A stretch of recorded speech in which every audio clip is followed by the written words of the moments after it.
Hi, Paul Slack. It's Good News Plan. I'm speaking to Gabriela Masala. Hi, Gabriela. How are you? I'm great, Paul. Thank you. And thank you. Everyday magnificent practices to activate an unlimited life. Okay, there you go. And I think it's like a program for like 30 days, and I've looked at it, and I like it. I love it. Congratulations. Tell us about it. Thank you. It's actually a program for about 90 days to a year. It really is for each person to do in their own timing. And it is an expressive arts, mindfulness, meditation, interactive journal. Okay. And so what do you exactly mean by that? Because since we're not on video here, but we'll send people to your website, and we can put a couple pictures up. Tell us about how the format of the book is. Great, I'd be happy to. So the format of the book is very user-friendly and straightforward. The first 25 pages are overview, instructional information, and then there are activities, foundational practices, touchstones, and then the other 125 pages are actually templates. So instead of some of the coloring journals for adults that we might know, or some of the sentence inquiry prompt journals that might be out and about, gratitude journals, etc.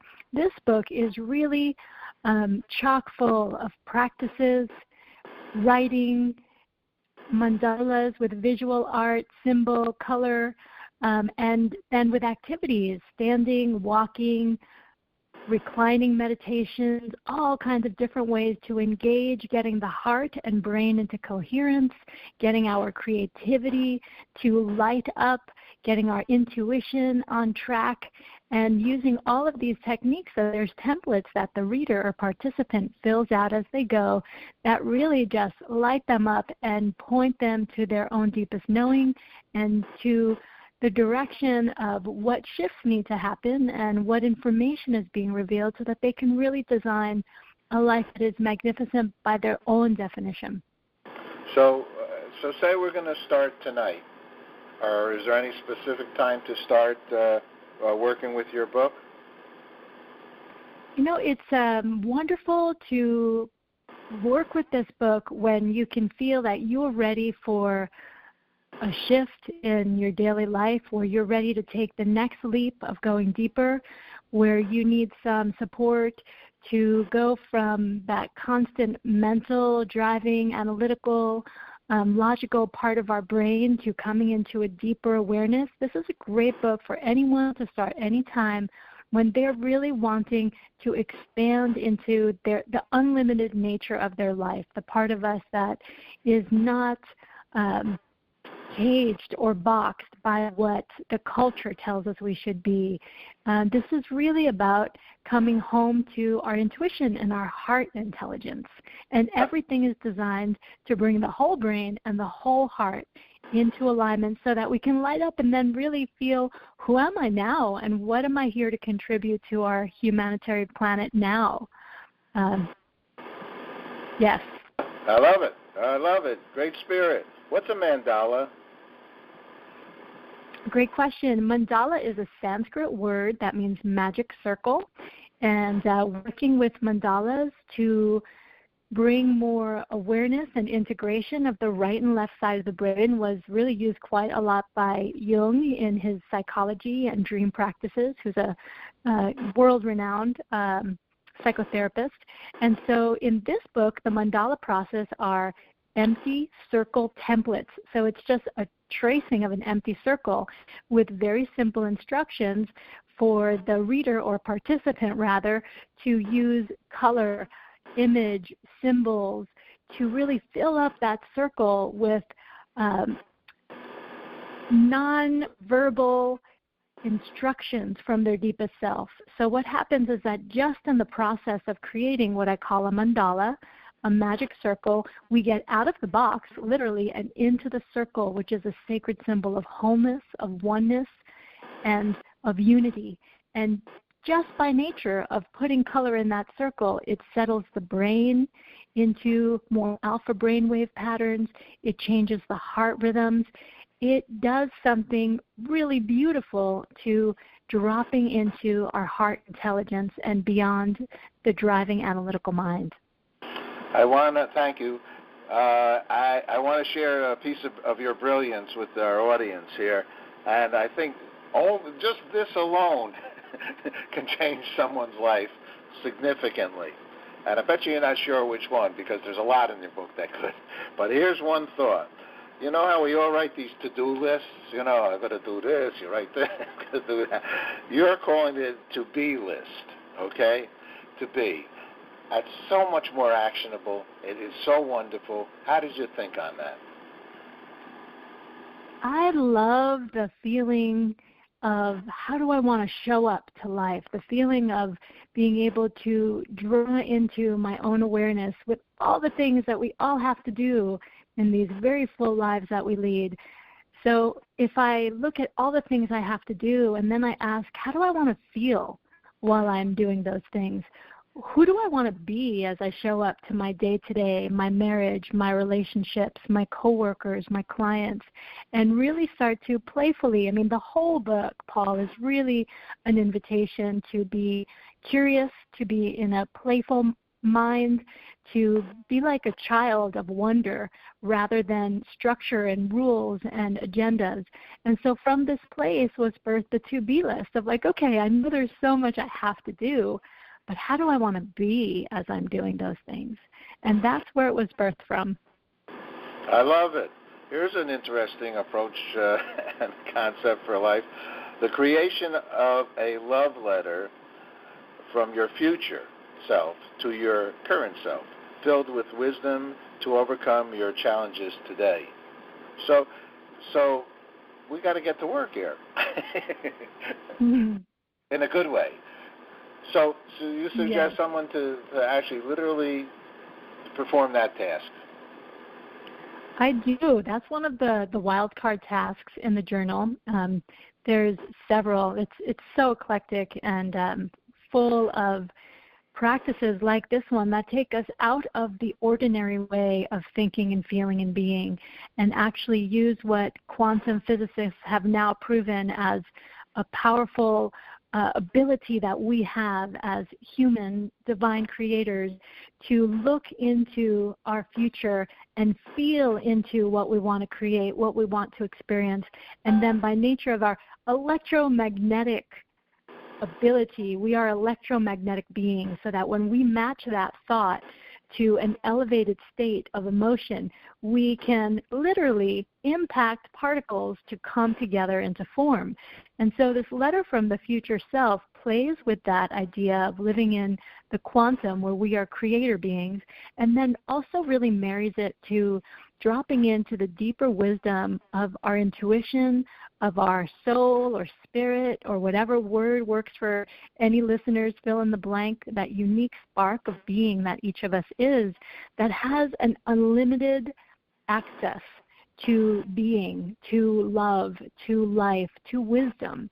And so we connect to that place in us, and we write a love letter to our current self from that part of us that is so wise and so able to know by heart who we are, why we're here, what we most need to remember.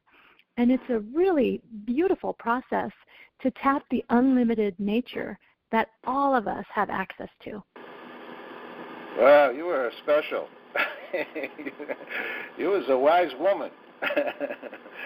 I love it. So, and you're also a yoga teacher and an instructor of mind, body, spirit modalities. You're a founding member of the Deepak Chopra Centers for Well-Being.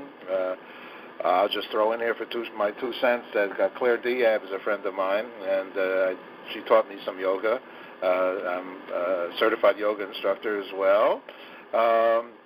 But I'm not so good at it. I'm as good as no. I love it. It's very helpful for us to take a moment to clear the space in our body and clear the space in our mind. I'm sure you're also a Canyon Ran. So tell us what it is about yoga and about Deepak and getting involved in that as well for you. That meant Sure. Yeah, sure. Well, that was really a doorway for me back in 25 years ago now.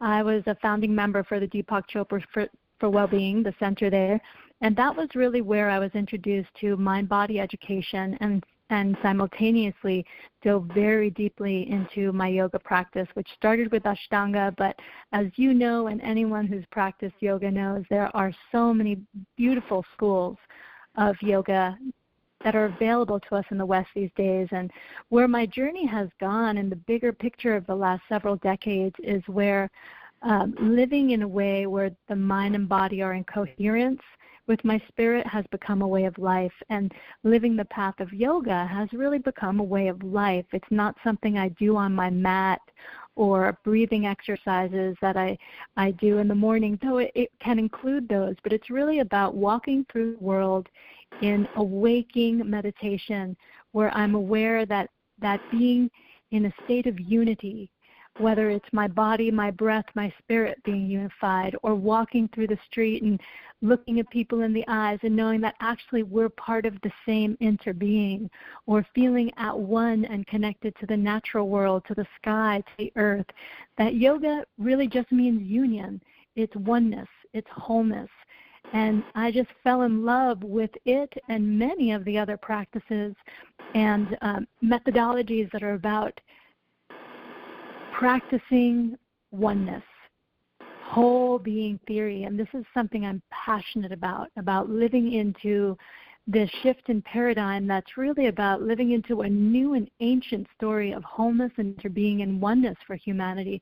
That's very different from the ruling paradigm for the last many thousands of years that has been that we're separate beings, matter in a world of matter, that we're actually energy in a world of energy. And that just lights me up. Wow, you're lighting me up here. Really. You really have a lot of beautiful thoughts here in your book or your guide or however, Everyday Magnificent Practices to Activate an Unlimited Life.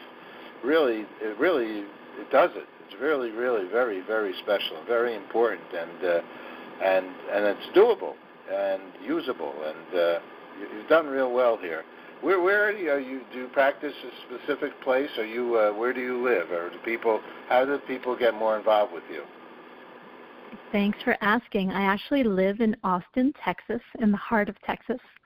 Uh-oh. And I have a beautiful private practice here. I see clients and couples one-on-one. I work with groups and also travel all over the country, all over the world, wherever I'm invited. I offer everyday magnificent facilitator trainings, play shops and workshops, and just love to support groups and individuals to really come alive to who they are at this moment on our planet. Such an exciting time to be alive, and supporting them to wake up and live for the soul. And so it takes many different forms, and all of those forms actually can be found on my website, which is www.gabrielamasala.com, Gabriela with one L, masala.com. Wow. I'm going to say you're not a lone star. Mm-hmm. No doubt about that, from Texas. So let me ask you a couple of last questions, and thank you so much for sharing all this wisdom that you have. I've asked many people, we're involved with the International Day of Peace, World Peace Day on September 21st, and I've asked lots of people, thousands of people, what does peace mean to you? And we're coming out with a movie, trying to finish it by mid-August for the 50th anniversary of Woodstock, called Woodstock Forever, Peace, Love, and Hope. What does peace mean to you, Gabriela? Beautiful question.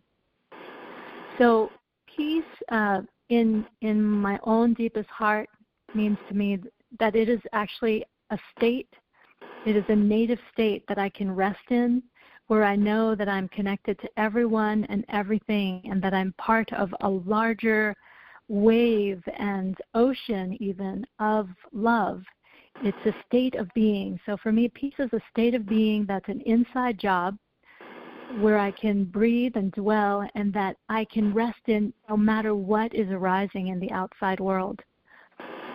And Whoa. then what I'd say that piece is also for me when I feel into what would it be like to have peace in our time, peace in our world, peace within humanity and our planetary family. For me, that would really look like a collective shift where the power of love becomes more powerful than the love of power. You're fantastic. Okay. Gabriela, thank you so much for sharing your wisdom. I think you're 653 years old, and because you've learned a lot about what life's all about, I think. But I'll take off a few years here. So, really, fantastic, beautiful. A lot of wonderful thoughts and helpful ways that people can really improve and live life in a real good, kind, loving way. So thank you so much for sharing good news with us. Thank you. Thank you. Thank you for all your beautiful work as well, Paul. Really appreciate it. Okay. You take care. When you come to New York, let me know, or it'd be nice to meet you in person. Thank you. Yes, it would. Thank you. Bye-bye. Bye.